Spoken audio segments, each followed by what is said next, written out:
আসসালামু আলাইকুম ওয়া রাহমাতুল্লাহি ওয়া বারাকাতুহু। আলহামদুলিল্লাহ ওয়াসসালাতু ওয়াসসালামু আলা রাসূলিল্লাহ ওয়া বা'দ। আমরা যারা কলেজ বা বিশ্ববিদ্যালয়ে পড়াশোনা করি, আমরা অনেকেই দিনের পথে চলতে চাই।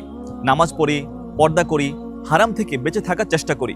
কিন্তু চারদিকের পরিবেশ, বন্ধু-বান্ধবের ঠাট্টা এবং সামাজিক চাপ আমাদেরকে বারবার টেনে ধরে। এমন পরিস্থিতিতে আমরা যদি দিনের পথে চলতে চাই, তাহলে অনেক কিছু আমাদের বাধার সম্মুখীন হয়ে দাঁড়ায় এবং অনেকেই দিনের পথে চলতে গিয়েও বাধা হয়ে আবার পিছনের দিকে হটে যায়। এমন পরিস্থিতিতে আমি তোমাদের সাথে 5টি বিষয় শেয়ার করব। যদি এই 5টি বিষয় নিজের মধ্যে সেট করতে পারো, তাহলে ক্যাম্পাসের মতো একটি মিশ্র জায়গায় থেকেও তোমরা দিনের উপর চলতে পারবে ইনশাআল্লাহ। তো 1 নম্বর হচ্ছে, মনে রেখো এই পথ নবীদের পথ, এই পথ সাহাবাদের পথ, এই পথ কণ্টকাকীর্ণ পথ। এই পথে চলতে গেলে বাধা আসবেই, সেটাকে অতিক্রম করতে হবে, সেটাকে ধৈর্য ধারণ করে নিতে হবে। নবী করিম সাল্লাল্লাহু আলাইহি ওয়াসাল্লাম যখন মক্কায় মুশরিকদের বিরুদ্ধে একা দাঁড়িয়েছিলেন, কত কষ্টই না তাকে করতে হয়েছিল, কিন্তু দিন শেষে তিনি হাল ছাড়েননি এবং আল্লাহ সুবহানাহু ওয়া তাআলা বিজয়কে তার পদচুম্বন করিয়েছেন। ঠিক তুমিও যখন ক্যাম্পাসে নামাজ পড়ো, পর্দা করো, মিউজিক বা পার্টি থেকে দূরে থাকো, আর তোমার ফ্রেন্ড সার্কেল যারা আছে তারা তোমাকে নিয়ে ঠাট্টা করে, মজা করে, সেকেলে বলে, আর তুমি এইসব চাপকে, এইসব অপমানকে সহ্য করে নাও, তাহলে তুমিও নবী করিম সাল্লাল্লাহু আলাইহি সাল্লামের ছোট্ট অনুকরণ করছো। 2 নম্বর হচ্ছে, চাপ আসবেই, তবে সেটাকে সয়ে নিতে হবে। এটাই তো পরীক্ষা। কেউ হয়তো বলবে যে এই সময়টা এনজয়ের সময়, ধর্ম নিয়ে এত সিরিয়াস হওয়ার কি আছে, কারো চোখে তুমি ব্যাকডেটেড হয়ে যাবে। কিন্তু মনে রেখো, যে আগুনে সোনা পরিশুদ্ধ হয়, সে আগুনেই তোমার অন্তরকে, তোমার ইমানকে আরো পরিশুদ্ধ করে তুলবে ইনশাল্লাহ। যদি আরেকটু ক্লিয়ার করি, দুনিয়ার কোনো পরীক্ষায় কি আরামে হয়? আরামে হয় না।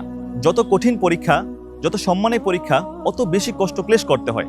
তাহলে জান্নাতের সফলতা, আখিরাতের সফলতা কি এত সহজেই মিলবে? তোমাকে প্রশ্ন করছি। 3 নম্বর হচ্ছে, তুমি একা থেকো না, ভালো কোনো বন্ধু খুঁজে নেবে। মনে রেখো, এই পথটা এমনিতে অনেক কঠিন, আর তুমি যদি একা থাকো তাহলে তোমার জন্য আরো কঠিন হয়ে দাঁড়াবে। এমত অবস্থায় তুমি তোমার চারদিকে ভালো কিছু বন্ধু খুঁজে নিবে, যারা তোমাকে নামাজে ডাকবে, যারা তোমাকে সঙ্গ দিবে, তোমার মনে না থাকলে যারা তোমাকে দিনের কথা স্মরণ করিয়ে দিবে, যাদের সান্নিধ্য তোমাকে গাইড করবে এবং তোমার সাহস আরো বাড়াবে ইনশাল্লাহ। 4 নম্বর হচ্ছে, তোমাকে কোমল হতে হবে, নম্র হতে হবে, কিছুতেই কঠোর হওয়া যাবে না। তুমি নিজে দিনের পথে এগুচ্ছ, এটা নিঃসন্দেহে অনেক বড় একটি নিয়ামত, কিন্তু যারা এখনো দিনের সন্ধান পায়নি, দিনের পথে আসেনি, তাদের সাথে তোমাকে কোমল হতে হবে, তাদের সাথে তোমাকে অনেক ভালো ব্যবহার করতে হবে।